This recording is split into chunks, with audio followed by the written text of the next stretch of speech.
Bom, a gente está chegando na reta final aí da etapa conceitual, né, com alguns exemplos dentro da própria aula, antes de a gente ir para a grande aula do cálculo de folha de pagamento, ok? Então, a gente está na reta final e eu não poderia deixar de falar sobre dois pontos que fazem parte da base de cálculo salarial quando aplicado à situação, o enquadramento do empregado nestas condições. Este primeiro tema é a insalubridade. Nós vamos falar sobre insalubridade e periculosidade nesta aula. E a insalubridade é um adicional, ok, que é pago a todos os empregados que se enquadram em um ambiente de trabalho insalubre ou prejudicial à saúde. Tá? Então, todas as vezes que você ouvir a palavra insalubre ou insalubridade, é um ambiente que é nocivo à saúde do colaborador, que ele estará exposto a um ambiente nocivo. Então, artigo 189, tá? CLT.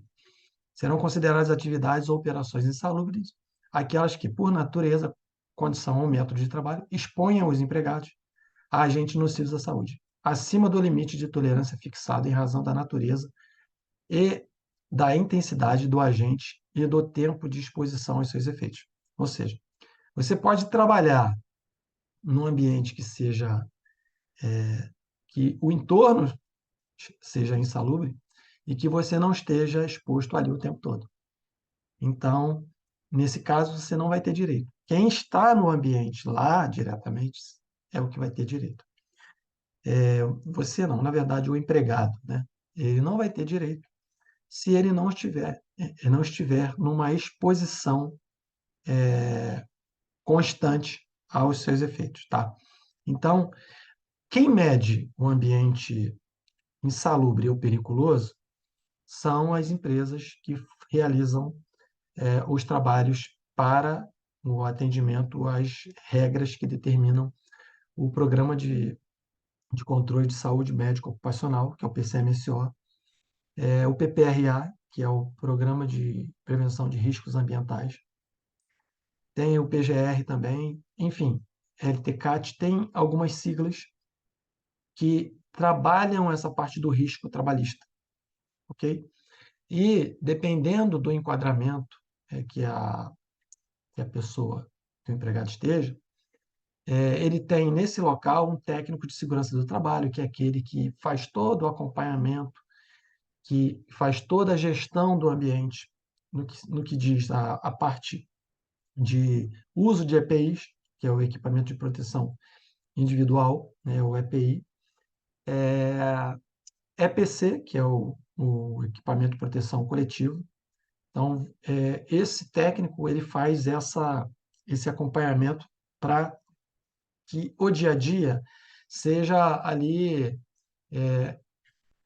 para que ele traga no dia a dia o menor risco, ou que ele consiga prever o menor risco para o ambiente. Então, ele está sempre ali atento e existem as normas que os empregados devem cumprir, né, com o uso dos equipamentos que são oferecidos. Mas existem casos que não há, por exemplo, um risco diretamente físico, né? Ele é um risco biológico, por exemplo. Você trabalha num local que tem muita poeira, então ali você precisa usar máscara. Então, um lugar que é muito barulhento, então tem que ter o protetor auricular. Então, um local que pode ter risco de cair coisas do alto, então você tem que usar, né, o empregado tem que usar o capacete.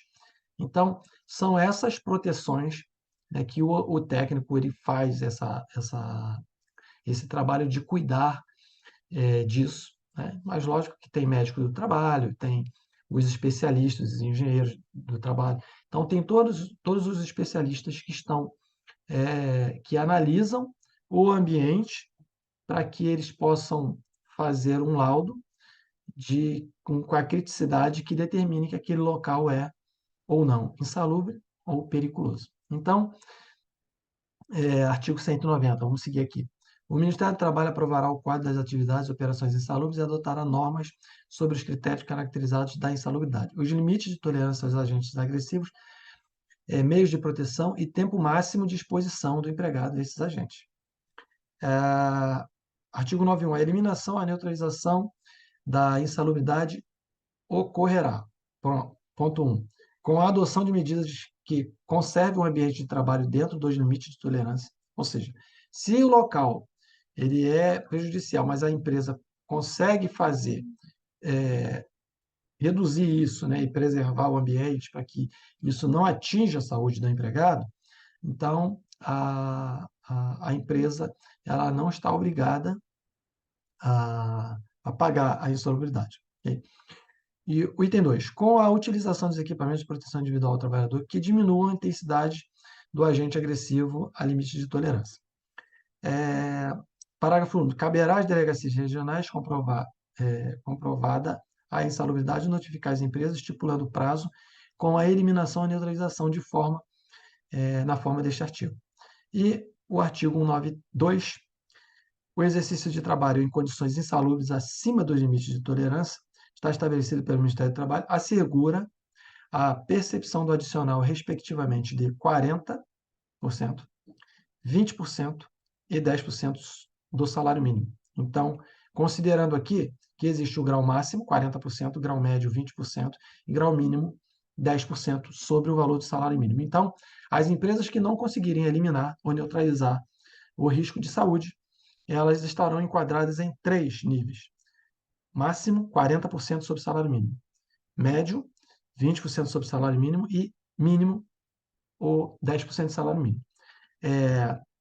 Então, ele vai aparecer lá uma linha no contra-cheque adicional de insalubridade, 10%, 20% ou 40%. Tá? E o pagamento desse valor, que é o percentual, sobre a base do salário mínimo vigente. Tá bom? O salário mínimo mudou, ele automaticamente o valor tem que ser atualizado com base no salário mínimo vigente. Então, para fins de pagamento de insalubridade, essas são as regras, são as determinações previstas em lei. E, normalmente, né, o pessoal do departamento pessoal, ele não é, não é ele que define se paga a insalubridade ou não. Ele é um contribuinte na decisão, ok? Porque ele vai trazer um amparo legal, que é o que a gente está falando aqui, são esses artigos da CLT que vão reger a base legal, só que há uma especialização que apenas os profissionais de segurança e medicina do trabalho podem fazer o laudo e aplicar o pagamento ou a isenção do pagamento de insalubridade para determinadas áreas da empresa, para aquelas que estão expostas diretamente, tá bom? Então, esse é o item insalubridade.